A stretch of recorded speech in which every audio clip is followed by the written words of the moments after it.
Hello kids, you are very good students because you are listening this your lesson number 2, computer components. Let's start. First topic is parts of computer. In this chapter we are going to learn about the components of computer. First of all, let's have an introduction to standard input output devices. Here you must be thinking about what are standard input output devices. Standard input output devices are those devices which must be attached to CPU to operate a computer system. I'll tell you can see in this pic there is keyboard, mouse, monitor and CPU. All four parts are together to make a system. Now we'll learn how these parts work together. The way of processing within a computer system is called processing cycle of a computer. We can represent processing cycle of a computer as given below.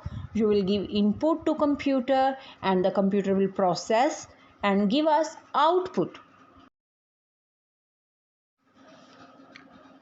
In details, you can see what is input. Data we give to computers for processing is called input. For each different type of data, we use different type of input devices. For example, keyboard is used to input characters data, mouse is for pointing on screen or freehand drawing, microphone for sound input. Means whatever you give to computer, that is given by some input device. You need some input device to give the instructions. For example, you will write 3 plus 4. Then how will you write 3? You need keyboard to write 3 plus 4. Next step is processing. What is processing? This is a main function of computer. During processing, several arithmetical and logical operations are taking place. This role is performed by microprocessor installed within computer system. For example, you are giving 3 plus 4. Then your plus will do the addition. And processing is done by CPU, Central Processing Unit. Now we'll do what is output. The information that we get after processing is called output. I repeat, when you give 3 plus 4, then it was your input, then the processor did plus. It becomes 7. 7 is your output. Examples of output devices are monitor, LCD, speaker, printer. All these are output devices and your output 7 will be shown on your monitor. I'll tell you what is block diagram of computer with an example. You have write 3 plus 4, that is your input given by you, and then it goes to memory unit, then control unit. Control unit will see it is an arithmetic operation, then ALU will perform the operation and the output will be 7. It again goes to control unit, then memory unit, and again from memory unit to output unit. Finally, your output 7 is shown on your monitor as output. And block diagram of computer refers to the layout of the attachments of the all components within a computer system. You can say how data travels from input device to output device. Block diagrams shows how the components of computers work together. Now we will learn what are the parts of CPU. CPU has 3 parts: memory unit, control unit and arithmetical logical unit. Let's do memory unit. What is memory unit? Memory. You know that this term is used for brain when there is something about to remember. Yes. Memory unit is same human brain. We have memory to remember the things. Same Computer has memory unit to store the things. Memory unit of computer system is also known as storage unit. It holds data and instructions in computer system. There are several types of memories. Each of them is having its different roles to perform. Their size, storage capacity, nature of operation and speed makes them different from each other.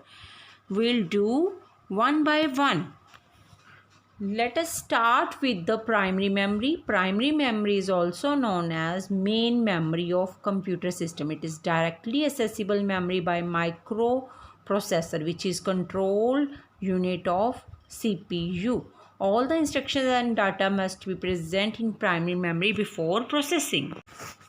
In simple words, whatever you write first time, that goes to primary memory is RAM.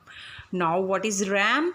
RAM is random access memory. All instructions and data are stored here during processing. This memory is volatile in nature. All contents stored in this memory are lost when there is no power. Second type of primary memory is ROM, read-only memory. This memory holds instructions and data required for computer system to start. No write operation is allowed on this memory. Means permanent files that are required by computers are residing in the ROM. Going to the next topic, that is secondary memory, that is also called permanent storage in personal computers. Secondary storage typically consists of hard disk drive, many removable media like CD, DVD, USB, pen drives, etc.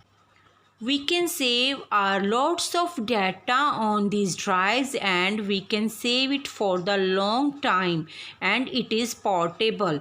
We can move pen drive, CDs anywhere. Let's go to the second part of the central processing unit, that is control unit. The control unit is the brain of the computer.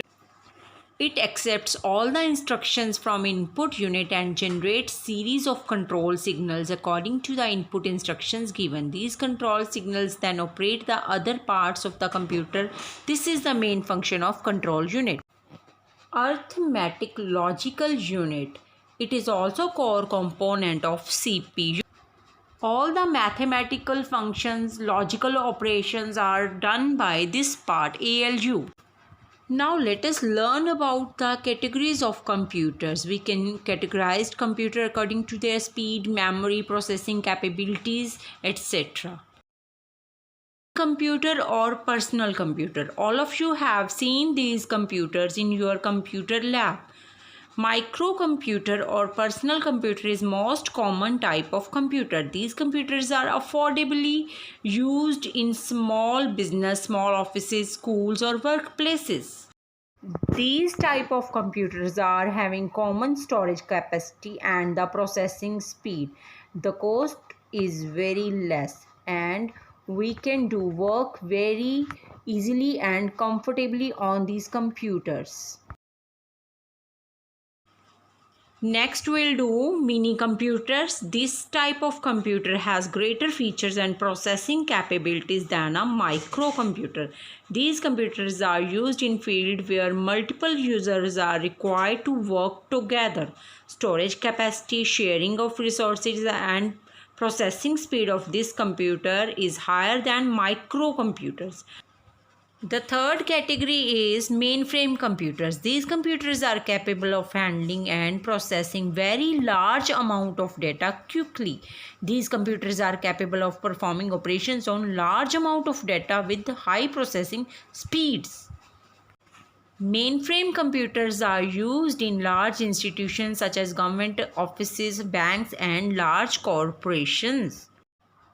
The last one is supercomputers. A supercomputer is most powerful computer. It has fastest speed and very high processing capabilities. It is used for complex applications in big organizations. The application areas of this type of computers are weather forecasting, climate research, oil and gas explorations, etc. We'll do the points to remember now. Keyboards and mouse are the standard input devices of the computer. Number 2, monitor LCD is standard output device of computer. Computer's processing cycle is input, process, output.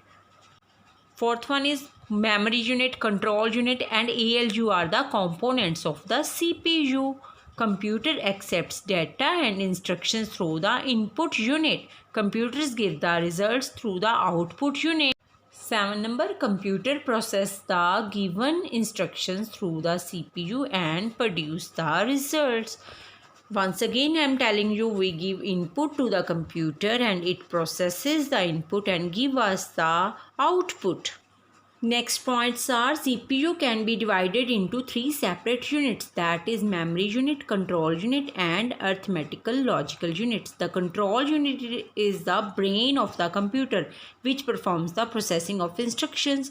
Memory directly accessible by CPU is also called the primary storage. Permanent storage of computer is called secondary storage or auxiliary storage. Computer used at home or small business is called microcomputers. Supercomputer is most powerful computers. So all of children, you should learn these points surely. Now kids, you have some questions. You will answer them from the multiple choices. This is the exercise for all of you kids. Now note down all the full forms. You can find these. You have given a lots of. Write down short questions also on your notebook and long questions also. You can surely do this because you have listened the video carefully.